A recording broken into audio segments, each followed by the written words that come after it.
Hello दोस्तों, आप सभी का मेरे YouTube चैनल पर स्वागत है। अगर आपने इस वीडियो को लाइक नहीं किया है तो वीडियो को लाइक कर दें और चैनल को सब्सक्राइब कर दें। आज की कहानी का नाम है माँ की देखभाल कौन करेगा। चलिए कहानी शुरू करते हैं। माँ अस्पताल में एक बेड पर पड़ी थी। अस्पताल के बरामदे में उसके दो बेटे और एक बेटी चिंता में टहल रहे थे। भाई बहन को अपनी माँ के लिए सेहत की चिंता तो थी, लेकिन उससे भी ज्यादा चिंता इस बात की थी कि अब माँ को अपने साथ कौन रखेगा। जब तक माँ स्वस्थ थी वह इन तीनों से अलग अपने पुराने घर में रहती थी, लेकिन अब ऐसा करना खतरे से खाली नहीं होता और ऐसा करने से समाज में तीनों बेटे बेटियों का नाम भी खराब होता। लोग कहते कि देखो कैसी औलादें हैं, बीमार माता को अकेला रहने के लिए छोड़ दिया। 1 घंटे से बिना कोई बातचीत किए वह तीनों अपने अपने विचारों में खोए हुए थे।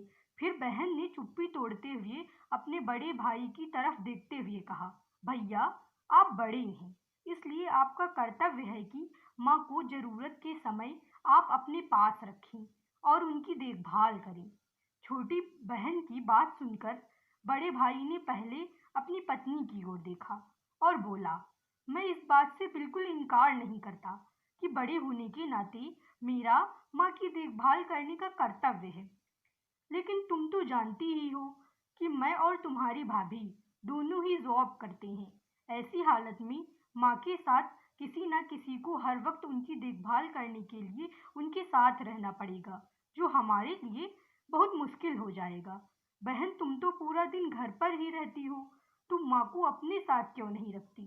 पैसों की चिंता मत करना, जो भी खर्चा आएगा मैं दे दूंगा। सुशील भैया, आप तो जानते ही हैं कि मैं माँ से कितना प्यार करती हूँ, लेकिन आप यह भी जानते हैं कि मेरे ससुराल वाले कैसे हैं। मैं यह बिल्कुल बर्दाश्त नहीं कर पाऊंगी कि कोई मेरी माँ को और मेरे भाइयों को भला बुरा कहे। इसलिए अच्छा यही होगा कि माँ को अनिल के यहाँ रखा जाए। बड़े भाई सुशील ने भी छोटे भाई अनिल के यहाँ माँ को रखने के लिए सहमति जताई। आप यह कैसी बातें कर रहे हो? क्या आपने नहीं देखा है कि माँ कभी भी मेरे घर 2 दिन से ज्यादा रही ही नहीं है? उसका मेरे यहाँ मन ही नहीं लगता है, फिर कैसे वह इतने दिन मेरे घर रह पाएंगी? छोटे भाई ने असहमति जताते हुए कहा। इससे पहले कि इस चर्चा का कोई नतीजा निकल पाता, एक नर्स वहां दौड़ते हुए आई और कहने लगी, क्या आप ही वार्ड नंबर 4 में भर्ती मरीज के रिश्तेदार हैं? आपको डॉक्टर साहब अंदर बुला रहे हैं। सभी घबरा गए और दौड़ते हुए डॉक्टर के पास पहुंचे। डॉक्टर ने उनसे हाथ जोड़ते हुए कहा, आई एम सॉरी, मैं आपकी माता जी को नहीं बचा पाया। डॉक्टर की इस खबर ने सबके चेहरे पर झूठी मूठी दुख की परत तो चढ़ा दी थी, लेकिन सभी के दिल के किसी कोने में इस बात की खुशी भी छुपी हुई थी कि अब उन्हें माँ को नहीं संभालना पड़ेगा और माँ की वजह से उन्हें परेशान नहीं होना पड़ेगा। दोस्तों, छोटी सी यह कहानी ही समाज का सत्य है। यहाँ लोग ऊपर से जो दिखते हैं वह अंदर से नहीं होते। जो माँ बाप अपने चार चार बच्चों को बिना किसी शिकायत के बड़ी आसानी से संभाल पाते हैं, आगे चलकर जरूरत पड़ने पर यही चार बच्चे मिलकर भी उन्हें नहीं संभाल पाते या नहीं संभालना चाहते। बच्चों को यह बात नहीं भूलनी चाहिए, जैसा वह बोएंगे वैसा ही तो काटेंगे।